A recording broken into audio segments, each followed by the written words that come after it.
नमस्कार। Practical education अन्तर्गत आज मैले CTEVT मा कस्तो किसिमका सर्ट क्वेसनहरू आउँछ यो मोबाइलको लेभल 2 इक्जाममा भन्ने कुराहरू लिएर आएको छु। लगभग 100% यो क्वेसनहरू आउँछ। लोगो मात्रै देखाउने सेटमा के गर्नुपर्छ भनेको छ हैन। अब 2 नम्बरमा छ ल्याङ्ग्वेज डिफल्ट कोड चाहिँ के हो चाइनिज मोबाइलको भनेको छ। अब तपाईको डाटा मेजरमेन्ट युनिट के हो भनेको छ। यो त मैले लास्टमा एन्सर की पनि लेखेको छु। अहिले तपाईले जस्ट यसो हेर्नु CL is clock plus point is SIM कार्डमा क्लक पल्स को काम के हो, क्लक पल्स को के हो भनेको छ।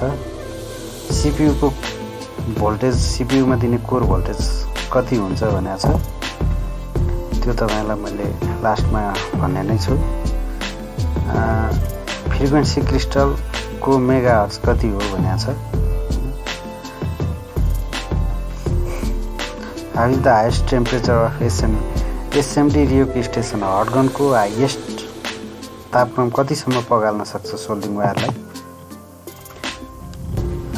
UHF को ब्यान्ड रेन्ज कति हो भनेको छ। 4 स्वर मात्रै देखाउने सेटलाई के चेक गर्नुपर्छ भनेको छ। इलेक्ट्रिकल इनर्जीलाई साउन्ड इनर्जीमा कन्भर्ट गर्नलाई के डिभाइस भनिन्छ भनेको छ। NTC सिम कार्डको फर्स्ट ब्यान्ड के हो भनेको छ। रेजिस्टरको युनिट के हो भनेको छ। यो अलि सिम्पलै क्वेसनहरु छ, तपाईहरुलाई धेरै गाह्रो छैन। यो सर्ट क्वेसन अन्तर्गत 30 वटा टिक लाउने क्वेसन आउँछ। What is the function of rectifier diode, rectifier डायोडको काम के हो। OS storage place of mobile is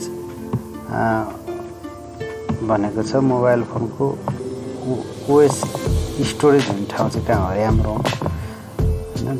त्यसपछि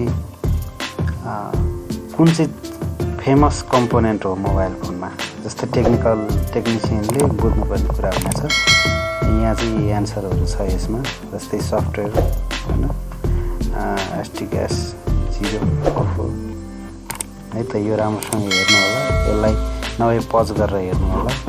मेरो युट्युब च्यानललाई लाइक, कमेन्ट, शेयर, सब्स्क्राइब गर्न नबिर्सनु होला। धन्यवाद।